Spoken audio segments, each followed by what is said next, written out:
क्योंकि कृष्ण वाली आत्मा ही राम में प्रवेश करके पार्ट बजाती है।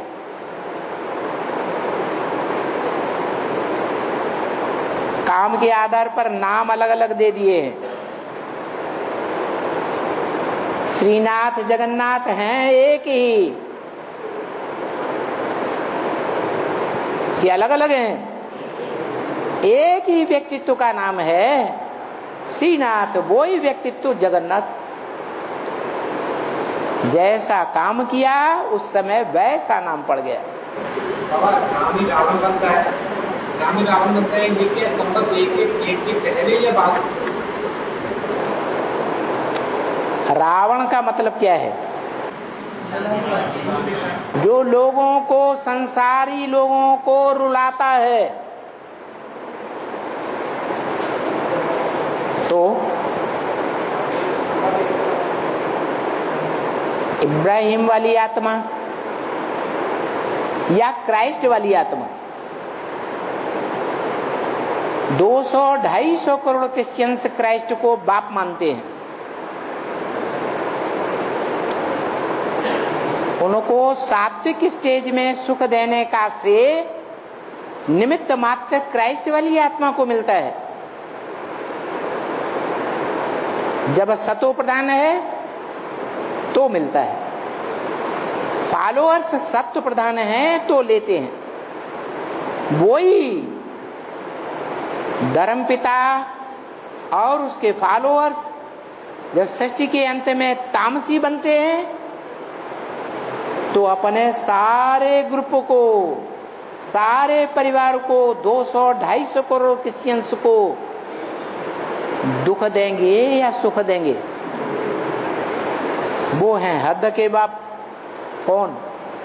इब्राहिम, बुद्ध, क्राइस्ट आदि। और राम वाली आत्मा बेहद का बाप है, 500-700 करोड़ का बाप। संगम युग में 500-700 करोड़ को सात्विक स्टेज में मुक्ति और जीवन मुक्ति का सुख देता है, प्रैक्टिकल जीवन में देता है।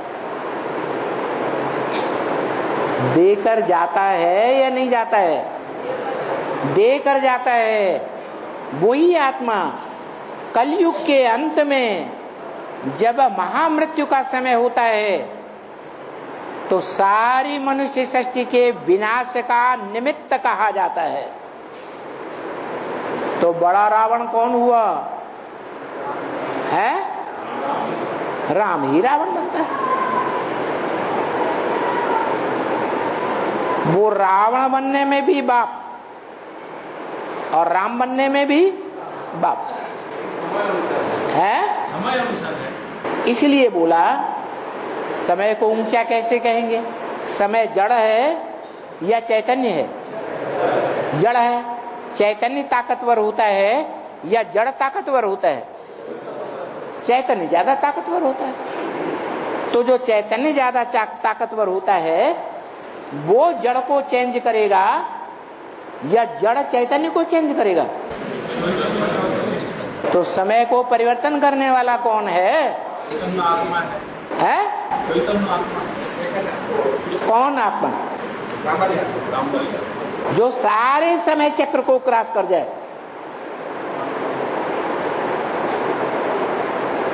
वो है काल।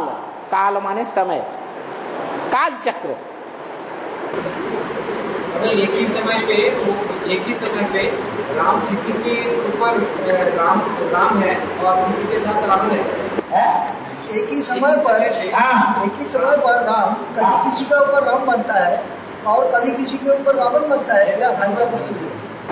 एक ही समय थोड़ा ही कहा जाएगा कि जगन्नाथ भी एक ही समय में बनता है, उसी सेकंड में, और श्रीनाथ भी उसी सेकंड में बनता है। जैसे बाबा संबत जब एक होता है, अष्टदेव का प्रत्यक्ष होता है। संबत एक जब बनेगा तो भी शूटिंग का कार्य जारी रहेगा या खत्म हो जाएगा? जारी रहेगा। तो बस फिर 4 अवस्थाओं से पसार होना है। अष्टदेव के सामने तो उस टाइम रावण आत्मा राम है और बाकी सबके लिए रावण है, ऐसा कुछ है क्या? जब 500 करोड़ को मुक्ति, जीवन मुक्ति मिलेगी, तो 500 करोड़ की बुद्धि में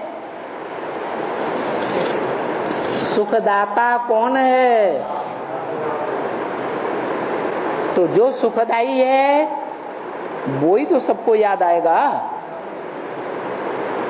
इसलिए बोला मन मना बहु, मेरे मन में समा जा। तेरे मन में क्या है जो समा जा? अरे तेरे मन में एक शिव है, दूसरा न कोई।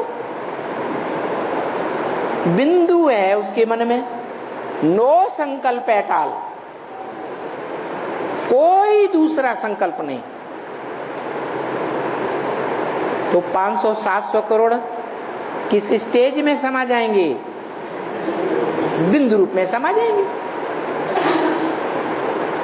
जो बिंदु रूप में 500-700 करोड़ नंबरवार समा जाएंगे, वो ही आत्माएं जिस नंबर से समा जाएंगी, उसी नंबर से सृष्टि के आदि काल में बाहर भी आएंगी।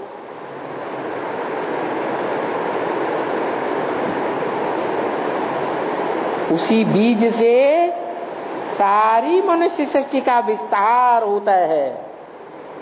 उसी बीज में सारा मनुष्य सृष्टि वृक्ष फिर समा जाए। न अहम तेषु ते